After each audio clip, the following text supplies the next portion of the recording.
Hi, my name is Angus Ho with Daddy Dad, a part of the Ash Management Group.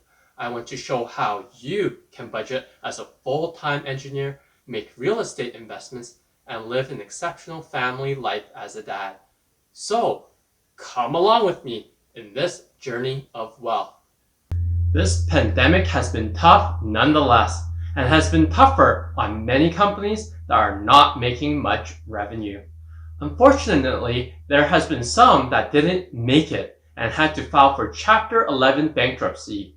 In this video, I go over 10 of the more popular companies that went bankrupt. This list really sparked my curiosity, so I hope you enjoy listening to this as much as I enjoyed researching this. Number 1. Gold's Gym.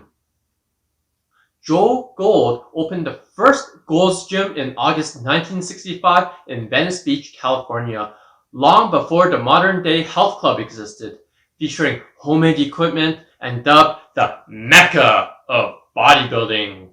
It was frequented by Arnold Schwarzenegger and Dave Draper.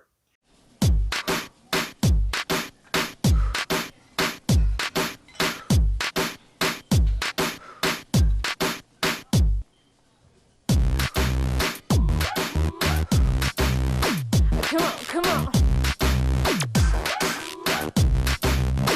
Oh yeah.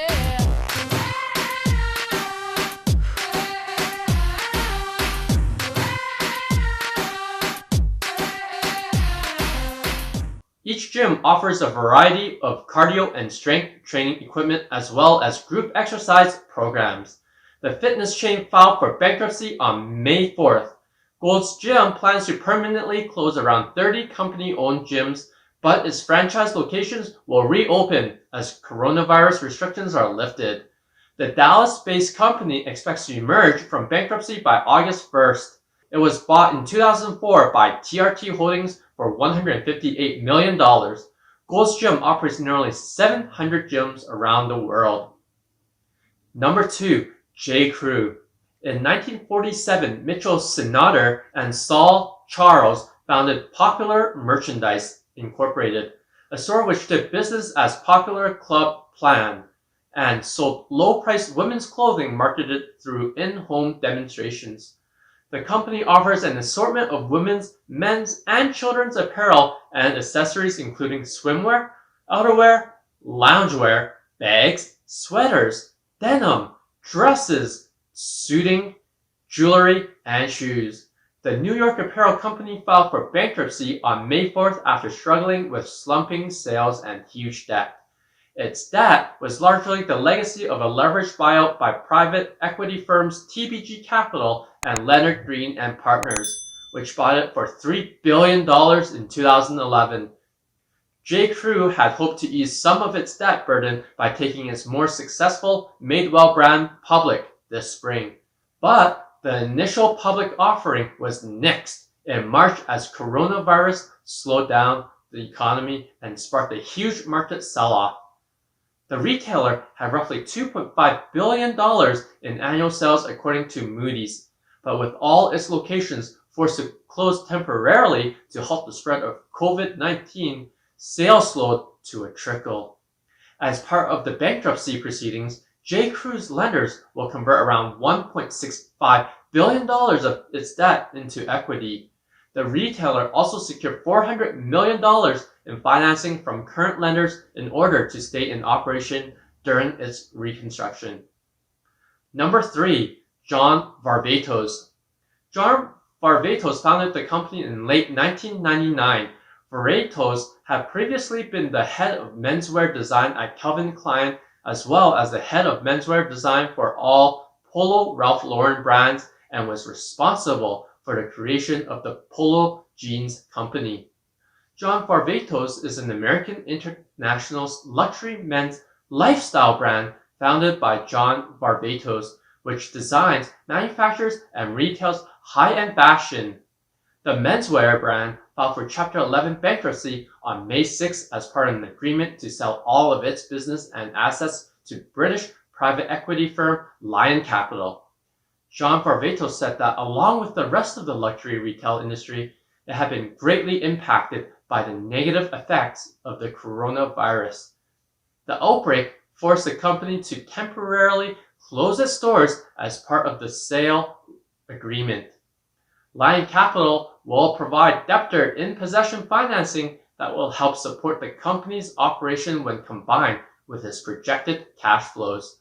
The private equity firm was already an investor in John Varvatos, having purchased a majority stake in the company in 2012 for an undisclosed amount.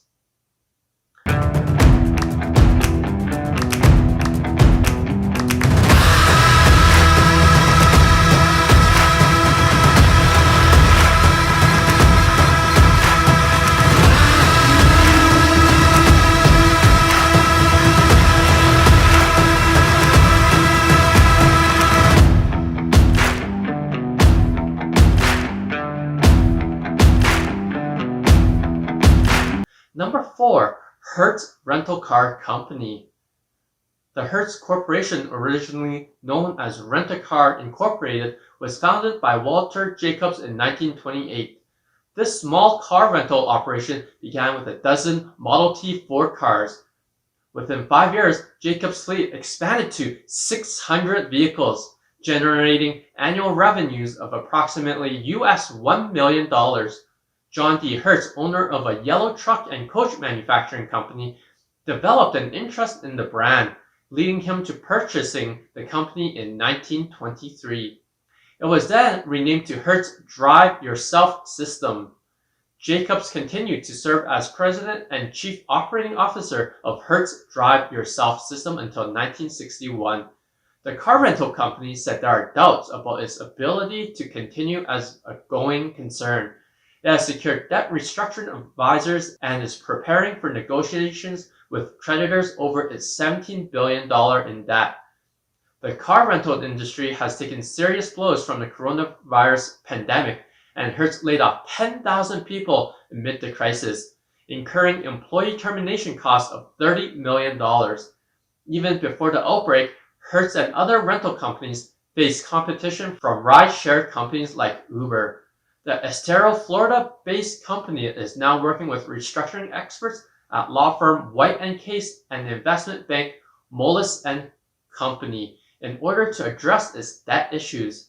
Another factor weighing on the company's finances is that Hertz borrows against the value of its used vehicles. The value of used cars has plunged amid the declining demand caused by the pandemic. The company's largest shareholder is billionaire investor Carl Icahn, and his shares have lost more than 3/4 of their value since late February. Hertz had about 38,000 employees as of the end of 2019, with 29,000 at its U.S. locations. The company operates approximately 10,200 corporate and franchisee locations, including those under its Dollar and Thrifty brands. Number 5. JCPenney. JCPenney is an American department store chain with 689 locations in 49 U.S. states and Puerto Rico. The Plano, Texas-based company faces numerous challenges, including slumping sales and nearly $4 billion in debt. Most of JCPenney's stores have been closed since March 18th because of the coronavirus. The company decided to furlough most of its hourly workers starting April 2nd. Penny also recently had to go to court to keep makeup seller Sephora from pulling out of the stores. One of the most telltale signs of Penny's troubles was its decision to skip a $12 million interest payment due on April 15th and a $17 million one due May 7th. Upon missing the first payment, the company entered a 30-day grace period in order to evaluate certain strategic alternatives, according to a SEC filing. CNBC reported it has since made the $17 million payment, but that could be the result of talks with its lender. JCPenney is hoping to secure about $450 million to fund its operation in bankruptcy. The company operates about 850 stores in the U.S. and employs nearly 90,000 workers. However, the retailer may have to permanently close 200 of these stores as part of its bankruptcy process. Penny saw total net sales for the fourth quarter ended February 1st fall 7.7% to $3.38 billion from a year earlier. Number 6. Sizzler. Hey guys, where do you want to go for lunch? I don't have a lot of time. I don't want fast food. I don't want to spend a lot of money. Sizzler. There's only one place to go when you want good food fast. Sizzler. The steaks are sizzling and you can create something new every day at our famous fresh fruit and salad bar. So, where to tomorrow? How about Hertz? I don't want to spend a lot of money. Short on time? Don't want to spend a lot of money? Has to be Sizzler. The chain was founded in 1958 as Sizzler Family Steakhouse by Dell and Helen Johnson in Culver City, California. The chain is composed of more than 270 locations throughout the U.S. Most of Sizzler's U.S. locations are in the West, marking its second tour through Chapter 11. Sizzler filed for bankruptcy on September 21st. In a statement, Sizzler said that the filing is a direct result of the financial impact the COVID-19 pandemic has had on the casual dining sector, particularly long-term indoor dining closures and landlords' refusal to provide necessary rent abatement. Sizzler was originally founded in 1958 by Dell and Helen Johnson as the Sizzler Family Steakhouse, Culver City, California. The idea was to bring a fancy steak dinner to the masses at an affordable price, which was back then 99 cents. Number 7. True Religion Jeans. True Religion Jeans is an American clothing company established in April 2002 by Jeff Lubell and Kim Gold, and is based in Vernon, California. True Religion brand jeans is an American clothing company established in April 2002 by Jeff Lubell and Kim Gold. The denim retailer filed for Chapter 11 bankruptcy for the second time in less than 3 years on April 13th. The company has struggled in recent years with competition from discount retailers and the rise of athleisure wear. With the retail industry hard hit by the coronavirus, True Religion said in its court filing that it would have preferred to wait out the financial instability and stay-at-home restrictions prompted by the outbreak, but simply could not afford to do so. The company's largest lenders, ABL and Term Loan, are providing more capital to help with its restructuring. True Religion said it had assets and liabilities ranging from $100 million to $500 million, according to the filing. Until its stores open up, the company plans to continue focusing on its e-commerce sales. True Religion was taken private when it was bought by investment management firm Towerbrook Capital Partners in 2013 through a transaction valued at $824 million. Number 8. Virgin Atlantic. Virgin Atlantic has its origins in a joint endeavor by Randolph Fields, an American-born lawyer, and Alan Hillary, a former chief pilot for British private airline Laker Airways. Following the collapse of Laker Airways in 1982, Field and Hillary decided to establish a new company initially named British Atlantic Airways. As a successor, Richard Branson's Virgin Atlantic, which is 49% owned by Delta, filed for Chapter 15 protection in New York on August 4th. Chapter 15 is a slightly different form of bankruptcy protection designed for companies that operate in multiple countries. Though the airline had previously tried to obtain a British government bailout as well as put together a private rescue package, those efforts were not enough to save the company from bankruptcy. Number 9. Brooks Brothers. On April 7, 1818, at the age of 45, Henry Sands Brooks opened H&D Brooks & Company on the northeast corner of Catherine and Cherry Streets in Manhattan. He proclaimed that his guiding principle was to make and deal only in merchandise of the finest body, to sell it at a fair profit, and to deal with people who seek and appreciate such merchandise. In 1833, his 4 sons, Elisha, Daniel, Edward, and John, inherited the family business and in 1850 renamed the company Brooks Brothers. Today, Brooks Brothers is the oldest clothing retailer in the United States and is headquartered in Manhattan, New York. When the world is working from home wearing athleisure, it's no time to be running an upscale prepster emporium. The storied purveyor of blue blazers and tasteful cardigans, in business since 1818, filed for bankruptcy protection in mid-July. And finally, number 10, GNC. I still remember the days that I went to GNC to get my creatine and fish oils. In 1935, David Shakarian opened a small health food store, Laxum, in downtown Pittsburgh. He made US $35 million on his first day and was able to open a second store within 6 months. Today, GNC Holdings Incorporated, also known as General Nutrition Center, is a company based in Harbin, China, with an American office in Pittsburgh, Pennsylvania. GNC specializes in health and nutrition-related products, including vitamins, supplements, minerals, herbs, sports, nutrition, diet, and energy products. The supplement chain filed for bankruptcy on June 23rd. As Fortune's Phil Waba wrote, GNC was slammed by years-long sales declines that made it impossible to meet the enormous debt obligations coming due this year.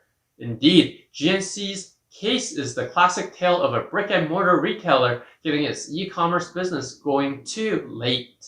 Online sales rose 25% last quarter, but were too small of a business to make up for the huge declines in store. Oddly, traders still managed to have a field day dodging in and out of shares of the bankrupt company. The list goes on and on, but I thought these 10 companies are the most notable 10. Unfortunately, it is slightly disappointing that some of these known brands has to file for bankruptcy. This list, to say the least, has been very interesting to me to see who didn't quite make it out of this pandemic. I'm sure this list will continue to grow, hopefully not too quickly though. If you enjoyed this list, please help my YouTube algorithm by smashing that like button. Comment below what your thoughts are on this list. Continue the conversation by joining me on the Daddy Dat Facebook group. Thanks for watching! If you would like to hear more budgeting, engineering, or real estate tips, please leave a comment down below on what you want to hear. Smash that like button, subscribe button, and be sure to hit that notification bell so you'll be the first to know when I post new videos every week on Mondays and Thursdays. From the Ash Management Group, this is Daddy Dat saving you money.